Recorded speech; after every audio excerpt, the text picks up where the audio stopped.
6 और 7 मई को जब पहलगाम में पहली बार अटैक के बाद वहां पर जो तस्वीरें सामने आई थी, भारतीय सेना ने ऑपरेशन सिंदूर को उसके बाद लॉन्च किया था। पीओके और पाकिस्तान में कई आतंकी ठिकानों पर जबरदस्त स्ट्राइक की थी। अब खबर सामने आई है कि इस हमले में पाकिस्तान के कई बड़े जो आतंकी थे उनको ढेर कर दिया गया, वो मारे गए हैं। इनमें से कुछ आतंकी भारत के दुश्मन नंबर 1 मसूद अजहर के करीबी हैं। एक रिपोर्ट आपको दिखाते हैं।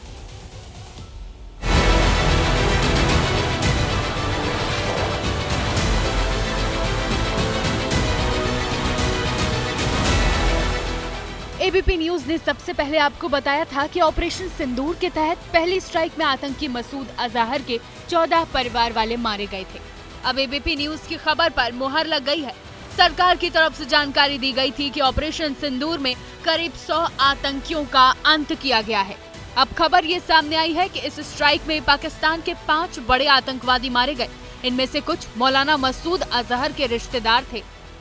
6-7 मई की दरमियानी रात भारत ने ऑपरेशन सिंदूर लॉन्च कर जब पीओके से लेकर पाकिस्तान के बहावलपुर तक एयर स्ट्राइक की, कई आतंकी कैंप और ठिकानों को नेस्तनाबूद किया। इस हमले में आतंक के कई चेहरों का खात्मा हो गया। इनमें से एक चेहरा मुदस्सर खादियान खास उर्फ मुदस्सर उर्फ अबू जुंदाल है। आतंकी अबू जुंदाल का अंत हो चुका है। अबू जुंदाल लश्कर-ए-तैयबा का आतंकी था। अबू जुंदाल मुरीदके में मरकज़-ए-तैयबा का इंचार्ज था।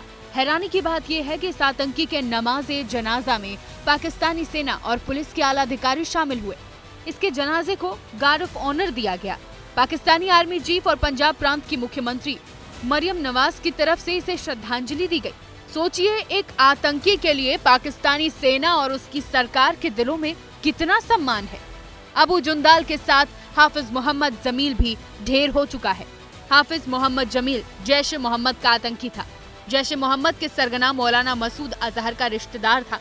ये बहावलपुर के मरकज सुभान अल्लाह का इंचार्ज था। ये जैश ए मोहम्मद के लिए फंड जुटाने और युवाओं का ब्रेन वॉश कर उन्हें आतंकी बनाने का काम करता था। अब उसका टिकट कट गया है।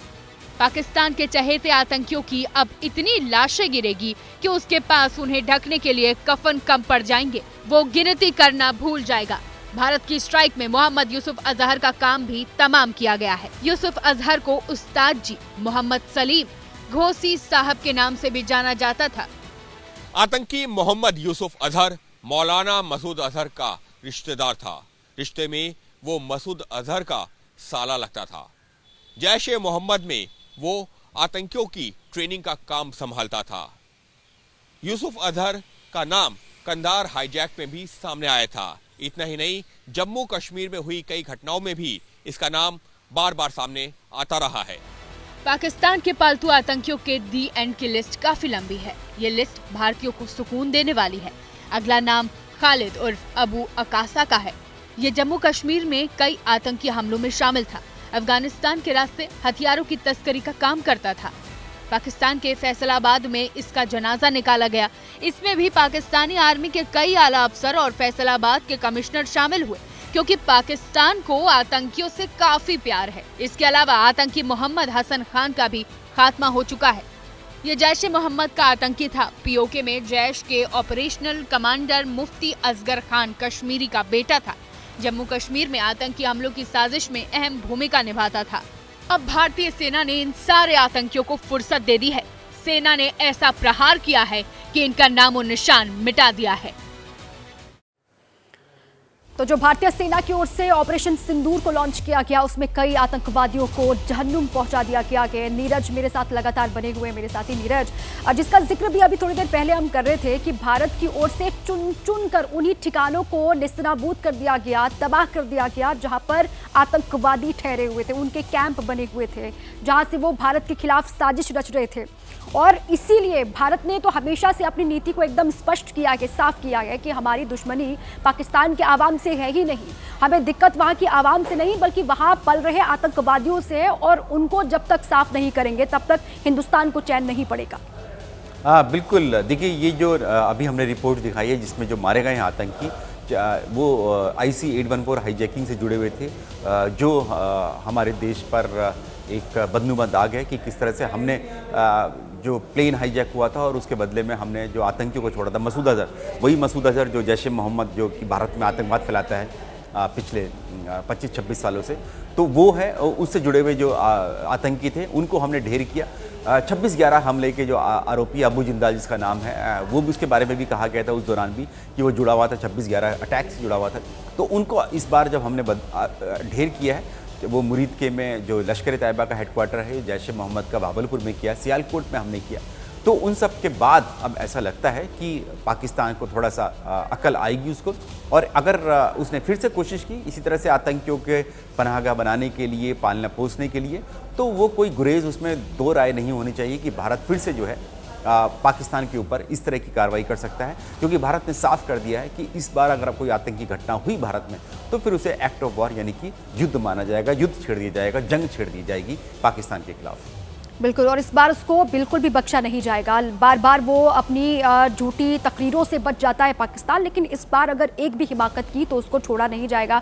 लेकिन नीरज, कहते हैं ना कि जो अगर सोया हुआ कोई इंसान हो तो उसको जगाना बहुत आसान है, लेकिन जो सोने की एक्टिंग करे, सोने का नाटक करे, उसको जगा पाना लगभग मुश्किल सा के नामुमकिन सा है। और वही हालत है पाकिस्तान की इस वक्त। वो स्वांग करता है सीज फायर का, वो स्वांग करता है कि वो खुद पीड़ित है पाकिस्तान आतंकवाद से, लेकिन असल में आतंकवादियों को पालता पोसता वही है। और वहाँ की खुद सरकार के जो लोग हैं वो इंटरनेशनल फोरम में इस बात का जिक्र भी कर चुके हैं और एक्सेप्ट भी कर चुके हैं कि 3 दशकों से वो आतंकवाद को पाल पोस रहे हैं, उनको फंडिंग कर रहे हैं, और वही हिंदुस्तान के खिलाफ साजिश रचते हैं। फिर जो खबरें सामने आती है या फिर जो होता है हम देखते हैं अपनी आंखों से। नीरज, बिल्कुल, ये पाकिस्तान का हमेशा से रहा है, ये उसका दोहरा चरित्र पूरी दुनिया जानती है, भारत तो जानते ही जानता है कि किस तरह से वो जो है, चाहे फिर वो 26/11 अटैक हो या फिर IC-814 हाईजैकिंग में भी पाकिस्तान का ही हाथ था। इसमें कोई दो राय नहीं होनी चाहिए, किसी को शक या शुबा नहीं होना चाहिए। संसद पर जो हमारा अटैक हुआ था 2001 में, वो भी पाकिस्तान से ही जो आतंकी आए थे, सपोर्ट मिला था उनको, उन्होंने किया था। तो अब लेकिन इस बार जो हुआ है, अभी तक जो भारत की जो कार्रवाई थी वो या तो कश्मीर में ही आतंकियों को ढेर कर देते थे हम लोग, उसके बाद छोड़ देते थे कि हाँ ये आतंकी हैं, इन्होंने किया है।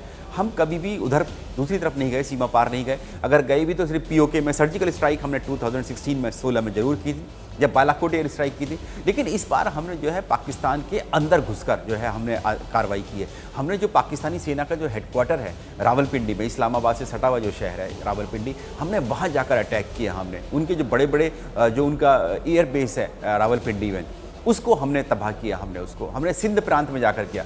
पंजाब में उनके कम से कम आधा दर्जन हमने जो एयर बेस है उनको तबाह किया, उन पर अटैक किया। हमने लाहौर में किया, हमने लाहौर में जो उनकी एयर डिफेंस बैटरी थी पूरी की पूरी तबाह कर दी हमने गिलगिट बाल्टिस्तान में पहली बार जाके हमने ऑपरेशन किया, और जो स्कार्दू बेस है जहाँ पर उनके फाइटर जेट्स तैनात रहते हैं, जो कि गिलगिट बाल्टिस्तान भी वही POK का हिस्सा है जो 1948 से पाकिस्तान के पास है गैर कानूनी तौर से। वहाँ जाकर हमने एक बार फिर से जो है उसको तबाह किया। तो अब पाकिस्तान को समझ में आ चुका है कि अब भारत जो है वो लक्ष्मण रेखा जो है पाकिस्तान जो है, लगता था पाकिस्तान को कि बॉर्डर जो है वो लक्ष्मण रेखा है, वो क्रॉस हो चुकी है। अब भारत के लिए कोई लक्ष्मण रेखा नहीं है। भारत कहीं पर भी जाकर, पाकिस्तान के अंदर कहीं पर भी जाकर कार्रवाई कर सकता है, और हमने की है इस बार दिखा दिया है। इसलिए पाकिस्तान को बहुत ही सोच समझकर, 1000 बार सोच समझकर ही कोई ऐसी बिल्कुल घटना ठीक है करेगा। नीरज, और इस बार पाकिस्तान को ये समझ में आ गया कि इस बार हिंदुस्तान को छेड़ा है तो हिंदुस्तान जो है वो इस बार छोड़ेगा नहीं।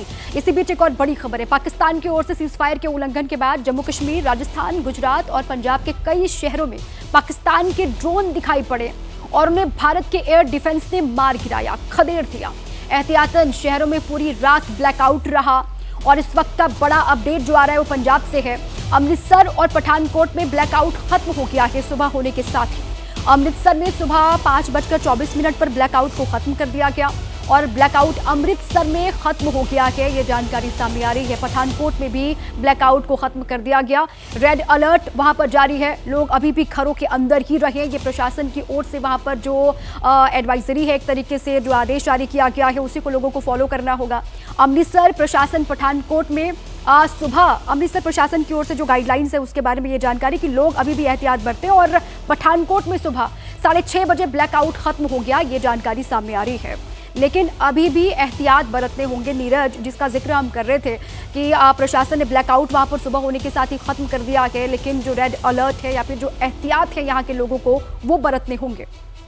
अब जो है जो भी सरहद के खास तौर से इलाके हैं हमारे, चाहे फिर जम्मू कश्मीर तो है ही है, पंजाब है, राजस्थान है, गुजरात है, इनको बहुत एहतियात के तौर पर जो है रहना होगा। जैसे ही कोई अलर्ट होता है प्रशासन की तरफ से, स्थानीय प्रशासन की तरफ से, ये सायरन बजता है तो ये ब्लैकआउट होता है, उसके लिए आपको हमेशा तैयार रहना होगा। और क्योंकि ड्रोन अटैक्स जिस तरह से हम लोग LOC पर फायरिंग देखते थे, युद्ध विराम का उल्लंघन, क्रॉस फायरिंग होती है, उस तरह से अब ड्रोन अटैक्स का खतरा जो है भारत के ऊपर बहुत ज़्यादा बढ़ चुका है। ऐसे में भारत को बहुत, और देशवासियों को भी, खासतौर से सेना के साथ साथ देशवासियों को भी अलर्ट रहना होगा। किसी भी तरह की कोई घटना जो है संदिग्ध भी ना हो पाए, क्योंकि आतंकी जो है वो करने की कोशिश करेंगे कोई ना कोई, लेकिन सभी अगर देशवासी अलर्ट रहेंगे, जितनी भी गाइडलाइंस है उनको फॉलो करेंगे, जैसे सिविल डिफेंस के लोग हैं वो उनको फॉलो करवाएं, तो शायद इस तरह की घटनाओं से बचा जा सकता है। और नीरज, आज के दिन में क्या क्या डेवलपमेंट्स हो सकते हैं सेना और सरकार की तरफ से? अगर हम देखें पिछले 2-3 दिनों से जितनी लगातार बैठकें होती आ रही हैं, लगातार रणनीतियां बनी हैं, मंथन हुआ के किस तरीके से आगे बढ़ना है, किस तरीके से पाकिस्तान को और मुंहतोड़ जवाब देना के, वो दौर आज भी देखने को मिलेगा? पूरे दिन बैठकों का दौर यूं ही चलता रहेगा? बिल्कुल। देखिए, सबसे पहले तो जो सेना के अधिकारी हैं, कमांडर्स हैं, वो जितनी भी लोकल फॉर्मेशंस हैं बॉर्डर एरियाज़ में, उन सब से पता करेंगे कि क्या वाकई में रात भर शांति रही, कहीं से कोई सीज़ फायर उल्लंघन की कोई घटना या गोलीबारी की घटना या घुसपैठ की कोई घटना सामने तो नहीं आई है। अगर वो आएगी तो फिर वो उसको उसी तरीके से लिया जाएगा, और उसके लेकर ही जो है वो सरकार को भी अवगत कराया जाएगा कि क्या सूरत हाल बीती रात, क्योंकि शाम 5 बजे से अनाउंसमेंट हुआ था, 8 बजे के बाद फिर हुआ, लेकिन 10 बजे के बाद से ये माना जा रहा है कि लगभग ख़त्म हो गया था। फायरिंग वगैरह जहाँ पर भी थी वो ख़त्म हो चुकी थी। तो 10 बजे के बाद से लेकर सुबह तक किस तरह की कोई घटना तो सामने नहीं आई, उसको लेकर सरकार को बताया जाएगा। रिपोर्ट्स जो हैं वो बिल्कुल दी जाएंगी, सरकार को दी जाएंगी, प्रधानमंत्री मोदी को दी जाएंगी, रक्षा मंत्री राजनाथ सिंह को, NSA अजीत डोभाल को, गृह मंत्री अमित शाह को, इन सबको दी जाएंगी और बताया जाएगा कि आखिरकार किस तरह से पाकिस्तान का रिस्पॉन्स है इस युद्ध विराम समझौते को लेकर। बिल्कुल ठीक है। और ये साफ तौर से संदेश सरकार ने भी दे दिया कि ये कहा गया है सरकार की ओर से कि अगर एक हिमाकत भी अगर अब पाकिस्तान ने की तो उसका समूल नाश की तैयारी जो है वो एकदम पूरी तरीके से हिंदुस्तान ने कर रखी है।